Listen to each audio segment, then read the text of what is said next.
Bom dia, boa tarde, boa noite. Eu sou Francesco Walter. Estamos começando mais um Na Dor do Corretor. Estou aqui, como sempre, por que não, Rodrigo Costa.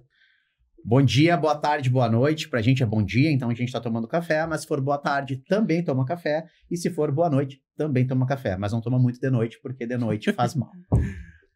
Seguinte, tá na boca do povo, não param de falar. Eu quero saber o que é um corretor Black Belt. O corretor Black Belt é aquele corretor que, de fato, resolve o problema do cliente. É aquele cara que não fica enchendo o saco, enchendo linguiça, como diria meu pai. É aquele cara que vai lá e resolve o problema do cliente. E ele vai ter que resolver não só problema técnico, né? Foto, vídeo e tudo mais. Ele vai ter que entender qual é o racional por trás. O problema comportamental, qual é o comportamento indicado para aquele tipo de negociação. Porque cada negociação ela tem um comportamento diferente. Porque uma senhorinha de 65 anos vai precisar de um tipo de comportamento e um homem de 30 anos ou um jovem casal é um outro tipo de comportamento.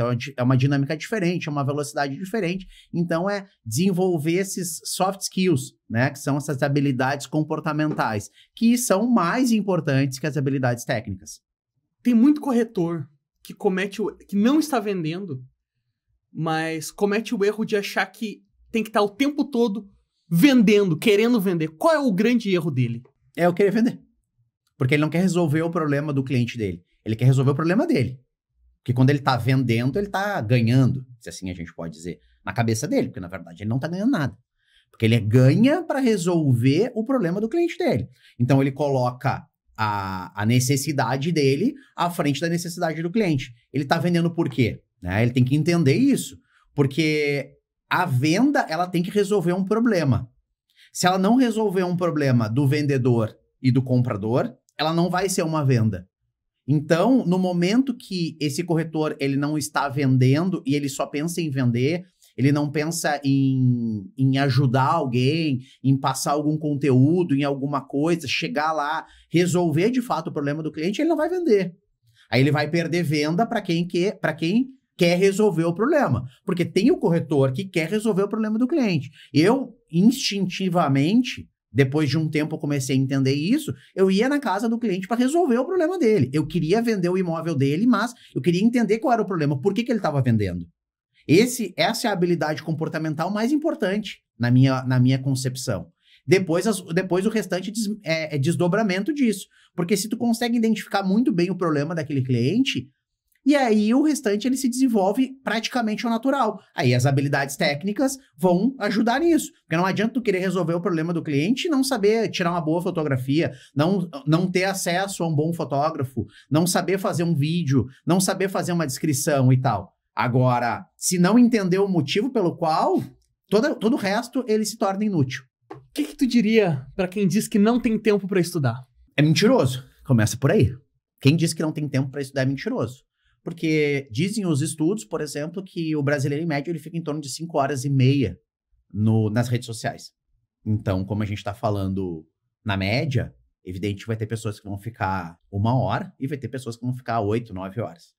Então, é o seguinte, se tu tem 1 hora para ficar no Instagram fazendo nada, tu tem 20 minutos, 30 minutos para estudar. Então, eu com 3 imobiliárias, a minha esposa morando no Paraná, eu consigo estudar pelo menos 1 hora por dia. Então, a pessoa que está me dizendo ao contrário, ela é mentirosa, ela está mentindo para ela mesma. É a mesma coisa que a pessoa dizer que não tem tempo para fazer exercício. É outra mentira. Então, não ter tempo para estudar e não ter tempo para fazer exercício é mentira. Salvo uma situação muito específica, a gente está falando na média, salvo numa situação muito específica, a gente sabe que praticamente inexiste, quem fala que não tem tempo para estudar, não tem prioridade, não quer melhorar. Mas agora, não é que não tenha tempo, tem tempo. Tu diria que esses incêndios que tá acontecendo na Califórnia, nos Estados Unidos, afetam o mercado imobiliário? Eu creio que não, porque os incêndios na Califórnia não são novidades, não é a primeira vez que acontece isso. E não é só na Califórnia que acontece, né? Eventos climáticos violentos. Acontece nos Estados Unidos, por exemplo, furacão e tem a temporada do furacão e tudo mais. Então, afetar o mercado não afeta. Aquela pessoa não vai deixar de comprar um imóvel ali sabendo disso, porque acontece queimadas com uma certa frequência. Se a gente for olhar um noticiário aí, olhar os 20, 30 anos, aconteceu várias vezes, né? Assim como teve as inundações aqui. A gente teve as inundações no Rio Grande do Sul, a gente está em Porto Alegre, e a gente está no centro histórico. Aqui estava com 2 metros de altura de água. Agora, o mercado parou de funcionar aqui? Não.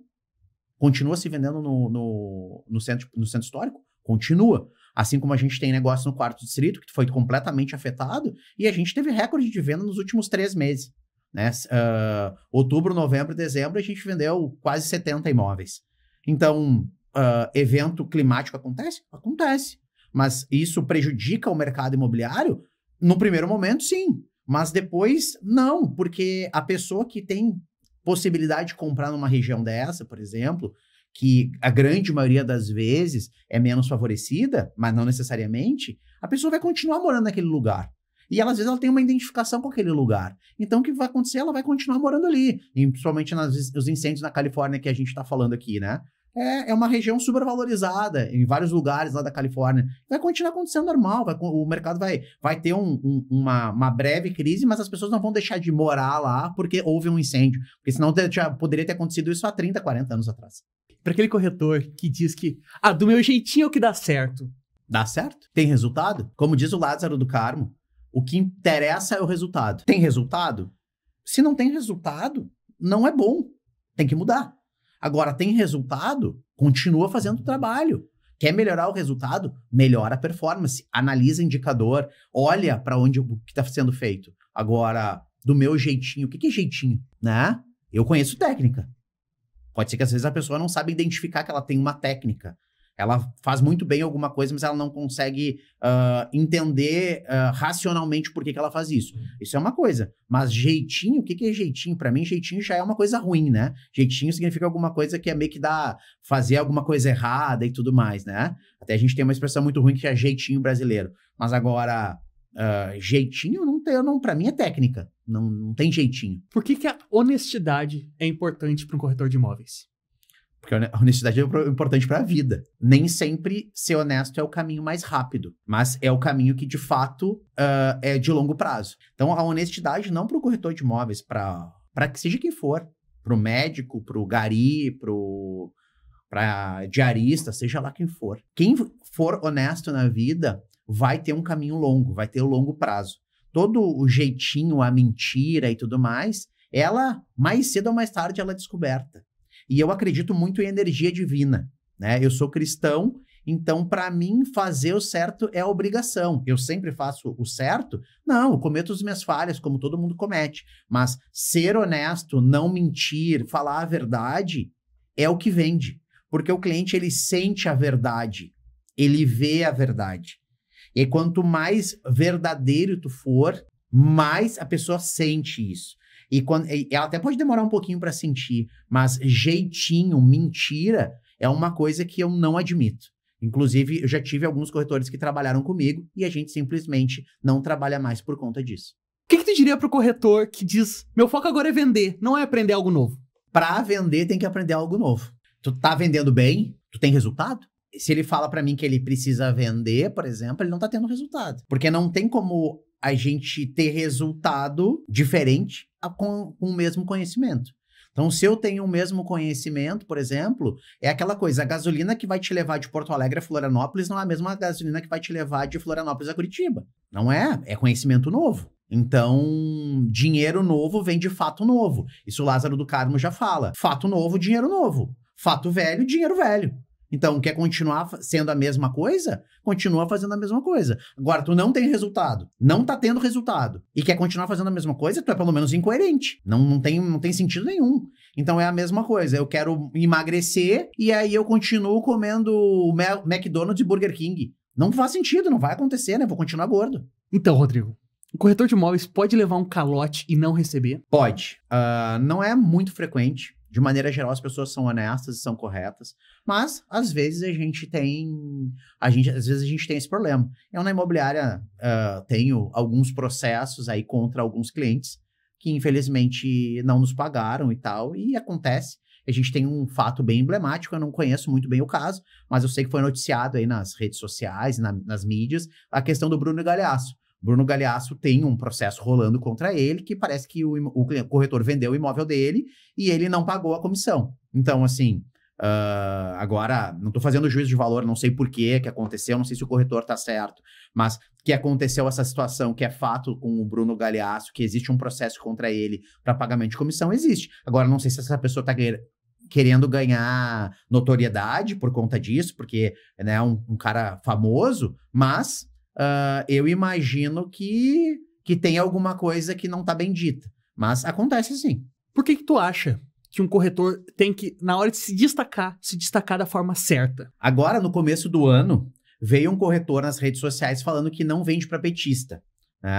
Primeira coisa, ele tá muito errado, né? Porque a função dele não é julgar se a pessoa é de esquerda, de direita, se é de centro, se ela é negra, se ela é branca, se ela é de região afro, se ela é cristã ou se ela é muçulmana. Não tá dentro das atribuições dele. Ele tá ali para resolver o problema daquela pessoa, seja ela qual credo, qual posição política, seja lá o que for. Mas ele viralizou porque ele falou uma coisa que é extremamente polêmica, né? E a gente sabe que infelizmente tem isso. Só que eu acho que a gente pode viralizar por coisas muito melhores. Eu, por exemplo, viralizei com uma situação de que eu estava falando sobre seguro de financiamento. Então, é muito melhor eu levar uma informação que seja relevante para aquele público do que falar uma besteira dessa para criar mais polarização, para fazer um desserviço. Eu até entendo que esse corretor tinha que ser punido pelo Cresci por esse tipo de situação. Ele não tem que estar fazendo segregação política em rede social. E o que dizer para o corretor que diz, mas isso eu já sei? Sabe? Se sabe, tem resultado. Se sabe, tem resultado. Então é o seguinte, mas eu quero aprender alguma coisa nova. E tem um detalhe, qual é a diferença entre saber e colocar em prática? O que vale mais? Saber ou colocar em prática? Na verdade, é evidente que é saber e colocar em prática. Mas é melhor saber, não saber tanto e colocar em prática do que saber e não colocar em prática. Porque não adianta, uma caixa de ferramenta fechada, ela tem um baita potencial, só que ela não vai servir para nada. Porque sem ação, não existe nada. Não tem, é vazio. Então, eu não consigo nem conceber uma situação dessa. Se tem resultado, continua fazendo. Quer melhorar o resultado? Vamos melhorar as coisas. Eu faço isso para minha vida. Eu tenho resultado há muitos anos. Só que eu procuro melhorar sempre. E muitas vezes eu paro de fazer alguma coisa que eu já sei. Aí quando eu escuto uma repreensão de uma outra pessoa, eu digo, por que tu parou de fazer isso? Aí eu digo, é verdade. Agora, isso é humildade intelectual também. E aí, quando a pessoa fala isso, que ela já sabe, mas não coloca em prática por quê? Primeira coisa que eu falo, se algum corretor não tem resultado, me fala alguma coisa, ele diz, eu já sei, mas não coloca em prática por quê? Não adianta ter conhecimento sem colocar em prática, ele é vazio. É a mesma coisa que não saber. Aquela dica matadora pro corretor se tornar um vendedor de sucesso. A dica matadora é se preocupar de fato com o cliente vendedor, para quem trabalha imóvel. Se preocupa com ele, entende o motivo pelo qual ele está vendendo, explica, te dedica a ele. Porque no momento que se dedicar a ele, vai entender o problema dele, vai colocar o imóvel no mercado, vai fazer tudo de uma maneira muito mais fluida. E no momento que fizer isso, o mercado é muito comprador. Entender isso é venda garantida. Então a dica é, de fato, se preocupa genuinamente com aquela pessoa. Tu diria que os corretores não estão conversando com quem quer vender o seu produto? Sim. A grande maioria não conversa. A grande maioria faz a captação.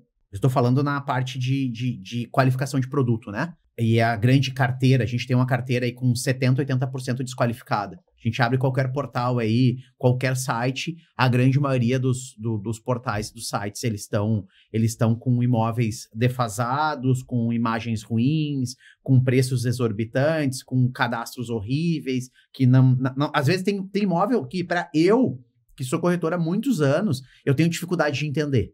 Fico pensando, eu que já entrei em milhares de imóveis, que já fiz milhares de negociações, eu olho para aquela foto e eu tenho dificuldade de entender aquele imóvel, imagina um leigo, ele não vai entender nada. Então não tem o que fazer. Só que o que acontece? Vou lá, fez a captação. Tem que continuar essa negociação. As pessoas acham que estão vendendo bala, que vai comprar uma bala e vai vender a bala. Não é isso. É um bem de alto valor, é algo que tem uma relação emocional com aquela pessoa, entende bem qual é o motivo do negócio e a coisa vai fluir, vai acontecer. Porque imóvel pronto é muito difícil, a não ser que tu consiga pegar isso de um profissional, que geralmente ele vai vender sozinho, ele não precisa de ti.